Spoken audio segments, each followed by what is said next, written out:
In this video, we're going to take a quick look at how to customize the footer for your Uncanny LP site. Right now, if I scroll down to the bottom, you can see that there's actually an issue on this demo site. And there's really not much here. It's very boring, and there's not as much as we would normally include there. This may actually change by the time we do launch, but in this video it's very limited. You might also see a contact form here, which is very easy to include. So let's take a look at how this particular footer is built at this point. So the footer consists of a number of widgets. There are 4 widget areas, and each one can have its own set of content. So to understand this, let's take a look at the back end as a WordPress administrator. Now we haven't covered widgets at all yet, but I did mention briefly that if you have sidebars on your site, so these are things that you'd see on the left side of a page or the right side of a page that are really quick links to things or high-level information about things. Things like course progress, course navigation, a list of recent posts, a search tool, things like that. Those are common things that you would have in a sidebar. So they might show up on a certain type of page across the site. They might show up on everything across the site. But what's within those sidebars are things called widgets. And widgets are like mini applications that allow you to show different sets of information. But it's not the body of whatever you're looking at on the page. So widgets aren't just restricted to sidebars. We also use them in the footer. So if I go to design and then to widgets, it's going to give me a list of all the widget areas that are on the site now. And over on the right, we can see that list of what we have in terms of widgets. Some of them are custom, some of them are built into the theme, and they all do different things. And on the left side here, this is a list of available widgets. So these are the widgets that we can have if we want to, that are available by WordPress, by some of the plugins that we're using, by functionality that we've added to the site. So there are a lot of options around this. And you can see I mentioned that there were essentially 4 widget areas in the footer. You can think of these as columns because they would essentially be columns on the site. Now right now, the first one is empty, but you can see the one that we saw in there was the quick links. And quick links, you saw how I just dragged that too. I did that really quickly, but just I thought it would be easier if you could see something else in footer area number 1. You can see we're setting a title here, and we're setting a menu. So this is a custom menu. So again, for available widgets, there is a custom menu option that we could just drag up to where we want it. And that's exactly what we did to create this. So now you're wondering, okay, how do I manage the content for what's in here? And because it's a menu, of course, we go over to menu. And there's a menu for quick links. So this is a custom one that we'd created. So that one is obviously confusing and shouldn't be there. So let's go ahead and save that. And that's going to update dynamically. So if I switch back to the home page again and go to the bottom here, you can see it's now gone because I updated the menu. So maybe another quick link that we want is my account. I can add a my account link and make that available to sign in users. So maybe I put that right at the top here. So I link to this page, I save it, and then I go back here and refresh the page again. And you can see now it's got the My Account link.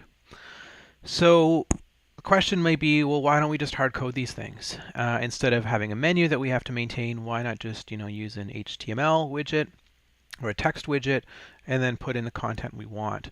And the reason we don't do that is because it's harder to maintain. If you have hard-coded links, if you do any kind of migration in future, or you're changing permalinks for things, it's going to cause problems for the widgets if they're hard-coded, and then you have to remember everywhere that you added those.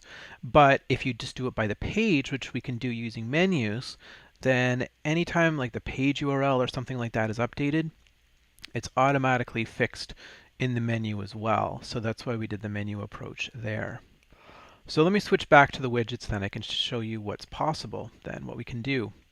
So here are some of the widgets again that are available. What I want now is I'm going to put something else in widget area number 2 or footer area number 2. So maybe let's kind of scroll through what's available here. Remember that not all widgets will work on all pages. Like if we're not on a course page, then we can't use the course progress bar. Nothing's going to show up because there's no course to look up that it's linked to. So that can be a little bit confusing. But let's say I want to put a contact form up here. So I've got a form widget, and I want this is a contact us form in the footer. All right, so I'm going to have the title here, and I'm going to use that there, and I'm going to say save. When I do that, I go back here and I refresh the page. Then down in my footer now, I've got this nice big section for a contact form. So that's now there. And then let's take it a little further, and let's say I want one more thing in the footer that I haven't included before. So for this one, let me find something that looks interesting. Maybe I want a list of the site. I don't think I have any recent posts though, so that you're not going to have any posts out of the box, so this might be a little confusing. So maybe what I'll do instead then is I'm just going to use a text widget.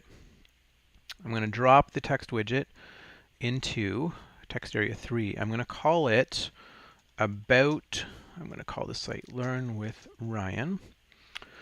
And I'm going to put, here's some information about this site, such as when it was founded and what we do. So just some plain text in there. I'll go ahead and save that.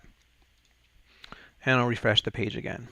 So now we have a footer with 3 widget areas and 3 widgets. We've got the quick links, we've got a contact form, and we've got a simple text widget. So this is the main footer, and then you might be wondering, well, how do I manage these things at the bottom? Because I don't want it to be branded by Uncanny Owl down here. So what we're going to do then is I'm going to close out of this.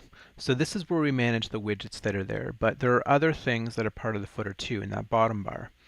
So I'm going to go back to design, and we have to go into both theme options and the customizer. I want to show you what some of those things do. Okay, so on this page what I want to do then is change some of the social profiles that are showing on the bottom right. So let's say I no longer have a Twitter profile. I no longer want to include that. So let's go ahead and save the changes. Actually, while I'm at it, let's just get rid of, so I want to get rid of Twitter, I want to get rid of RSS. So I turn those off, I clear the information that's no longer relevant, I click save. I go back here and refresh. You can see now it's down to Facebook, which is rather lonely, but maybe that's all I want. And maybe afterwards I don't want to show anything at all. This is a little harder to change. That one is under the customizer, so the theme customizer. We're going to go back there, and again, we'll cover it more in another video.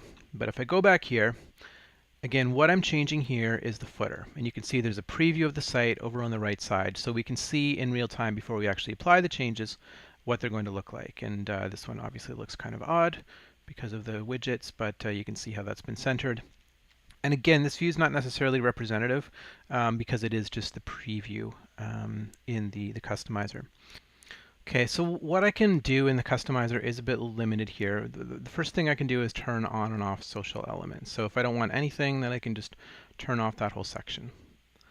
This one is an Uncanny Owl customization to change that. So unfortunately, we have to exit out of the customizer, and we have to change that from within one of the toolkit settings.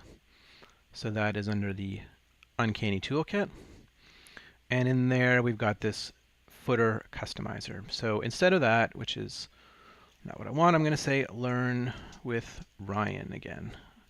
And let's go ahead and save that, and then let's go ahead and save that again.